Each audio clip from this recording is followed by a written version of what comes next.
ఫ్లెక్సీలు వివాదంలో రాయవరం ఎస్ఐ నిందితుల తరపున నిలిచి వైఎస్ఆర్సీపీ కార్యకర్తగా వ్యవహరిస్తున్నారంటూ మండపేట నియోజకవర్గ ఎమ్మెల్యే వేగుళ్ల జోగేశ్వరరావు మండిపడ్డారు. డాక్టర్ బిఆర్ అంబేద్కర్ కోనసీమ జిల్లా రాయవరం మండలం మాచవరం గ్రామంలో ఫ్లెక్సీల వివాదంలో చోటు చేసుకున్న పరిణామాలు ఎమ్మెల్యే మీడియాకు వివరించారు. గ్రామంలో టీడీపీ కార్యకర్త గుండం భాస్కర్రావు తన ఇంటి వద్ద టీడీపీ నాయకులు కార్యకర్తలకు క్రిస్మస్ న్యూ ఇయర్ గ్రీటింగ్స్ తెలుపుతూ ఫ్లెక్సీని ఏర్పాటు చేసుకున్నారని, వైసీపీ నాయకులు గడప గడపకు కార్యక్రమంలో భాగంగా ఒక ఫ్లెక్సీని దానికి అడ్డుగా కట్టడంతో భాస్కర్రావు ఇదేంటి అని అడగడంతో గ్రామ ఉప సర్పంచ్తో పాటు 5 వ్యక్తులు భాస్కర్రావుపై దాడి చేసి చితక్కొట్టారన్నారు.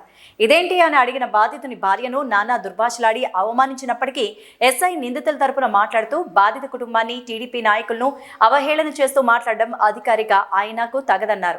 దీన్ని బట్టి ఆయన తీరు అర్థమవుతోందని, పోలీసు ఉన్నతాధికారులు ఎస్ఐ కాల్ డేటాను పరిశీలించి వెంటనే చర్యలు చేపట్టాలని, కాని పక్షంలో ప్రజా ఉద్యమం తప్పదంటూ హెచ్చరించారు.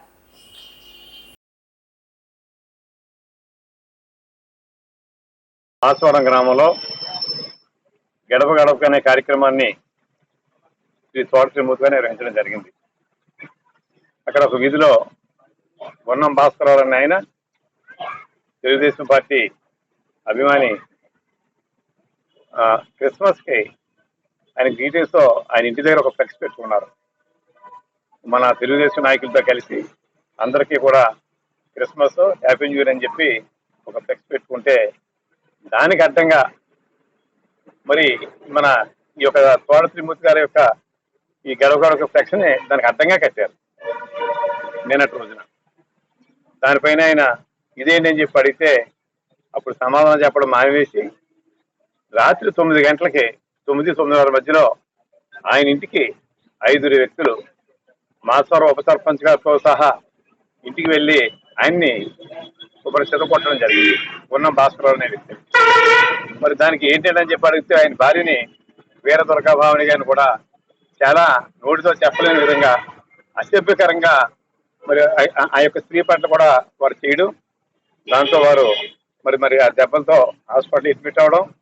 ఈ రోజు ఉదయం మరి మన మాచవరంలో కొంతమంది మన కార్యకర్తల నాయకులతో కలిసి పోలీస్ స్టేషన్కి వెళ్ళి కంప్లైంట్ చేయడానికి వెళ్తే ఎస్ఐ గారు ఎక్కడ కంప్లైంట్ తీసుకోకుండా ఉదయం 9:30కి వెళ్ళిన వాళ్ళని 2:15 వరకు అక్కడే ఉంచి 2 సార్లు ఫోన్ చేసినప్పటికీ కూడా మేము తీసుకుంటున్నామండి, ఇచ్చేసామంటే రసీదు ఇలాగే చెప్పారు తప్ప మరి ఎక్కడ కూడా ఒక అధికారిగా చేసిన కనీస బాధ్యతని మరి రాయవరం ఎస్ఐ గారు ఆ బాధ్యతని నిర్వర్తించకుండా పైగా ఆతల వాళ్ళకి ఫోన్ చేసి ఇలా మీ మీద కంప్లైంట్ వచ్చింది ఏం చేయాలని చెప్పి మరి ఆయన ఫోన్లో మాట్లాడడం కూడా జరిగిందని చెప్పి తెలిసింది.